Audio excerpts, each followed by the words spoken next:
Hey everyone, welcome back. My name is Zane, and today we'll be having a look at Bitcoin's current price. We'll be going through some Ethereum news as well, and some Bitcoin news, Ethereum price as well. So we've got a full video today, so it's actually going to be quite exciting.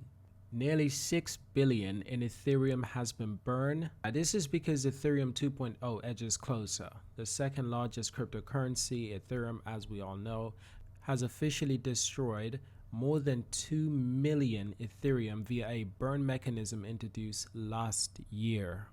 So this is incredible, and obviously the more Ethereum that are burned, the more the price goes up, but also everything gets expensive for Ethereum because you have to think about the gas fees. Ethereum network is well known for being extremely expensive for gas fees. So on the other hand, rumors have been swirling around that Malaysia should make Bitcoin crypto a legal tender.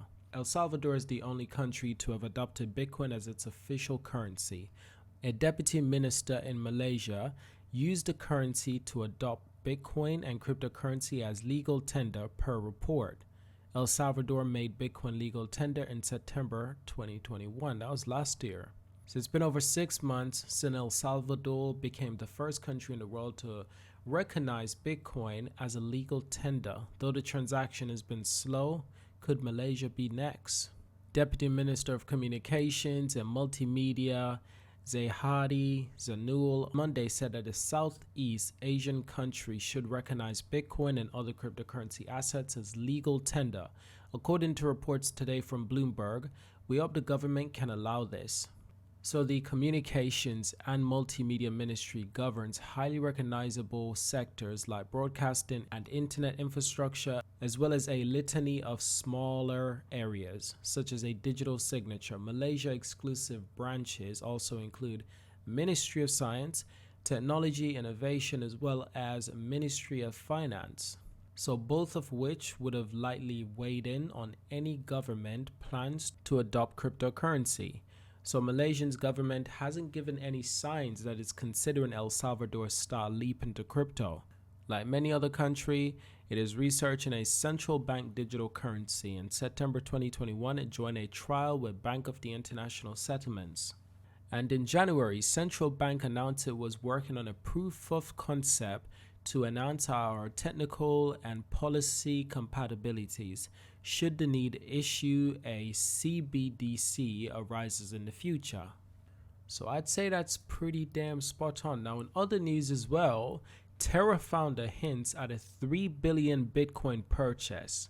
Now this is 3 huge stories we got, including the Ethereum story, but we really want to pivot to the Terra story because this is incredible. Because they're considering making Bitcoin their reserve currency, a cryptocurrency having Bitcoin as its own reserve currency. That's just truly telling. So Terra founder Do Kwon hinted at a future purchase of 3 billion worth of Bitcoin to supply the reserve of protocols in a recent Twitter space shared with Bitcoin enthusiasts. Do Kwon explained the new mechanics that the Terra ecosystem is introducing in order to use Bitcoin collateral for its flagship decentralized stablecoin, the UST.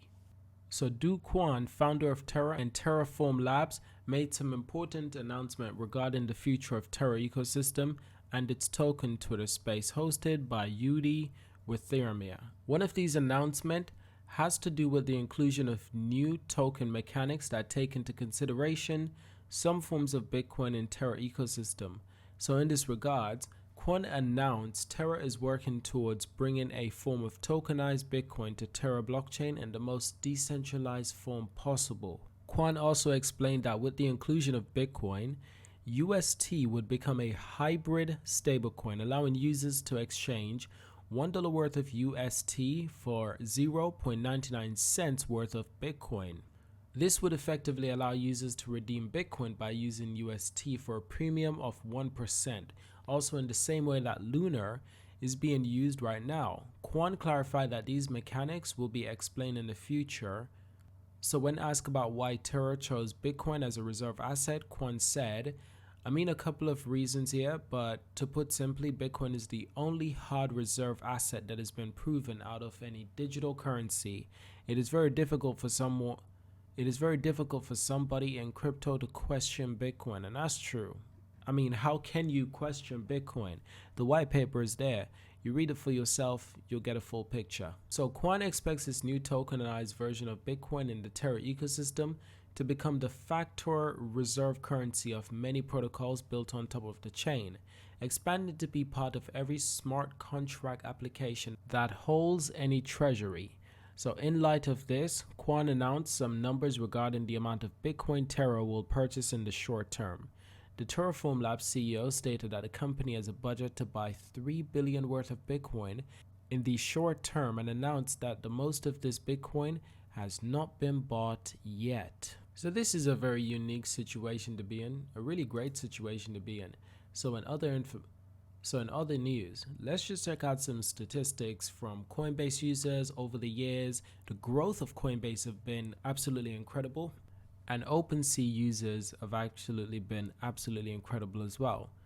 Starting in 2014, Coinbase had 1 million users. I'm guessing this is early 2017.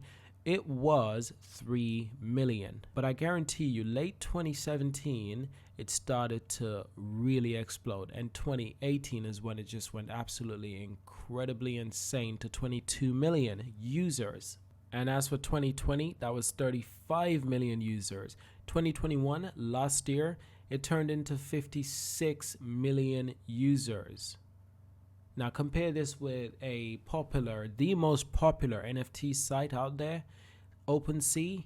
This is OpenSea users calculation. In 2018, it was just around 2.2 thousand. 2019, it was more like 13,563. 2020, 35,000. And 2021, 893,000 users on OpenSea. So now's the time we get to our Bitcoin price and obviously our Ethereum price. Now Ethereum has been holding its own just around 2,800, 2,900. It's been holding its own and it's really good to see. Similar thing goes for Bitcoin. It's been holding its own as well. 41,270. Now, despite the fact that Bitcoin market cap is towering above Ethereum, do not underestimate Ethereum anytime soon. They're in a really strong position. In the last 7 days, Ethereum has a floor price of roughly around $2.5 grand. There was a strong resistance around $2,500. That was a strong resistance. If you take a look at this chart, you see that most of the time it's actually pivoting just around 2,600 quite consistently. It's actually been as low as 2,336 US dollars. It's quite incredible because it wasn't too long ago, back in 2020, that Ethereum prices were just like $95 or $100 or $110 per Ethereum. Ethereum has gone from highs from 4,100 to as low as 2,300, 2,200. That's just incredible. But I'm still super bullish on Ethereum and Bitcoin as well. Bitcoin as well, you look at the last 3 months, you'll realize that Bitcoin also had a really good start. Obviously, because we were coming into a new year, at the end of December, it had a really good start to push us through the new year. But nevertheless, the price still fell by a lot, and I mean a lot. So I definitely wouldn't mind seeing some more of that.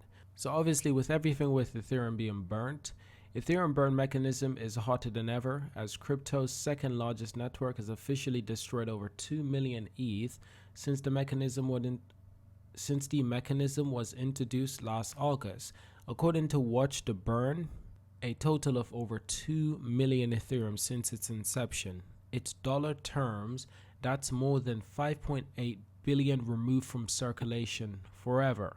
So implemented in the London hard fork, the EIP 1559 or 1559, the technical name for the burn mechanism was just one of several updates made to the network.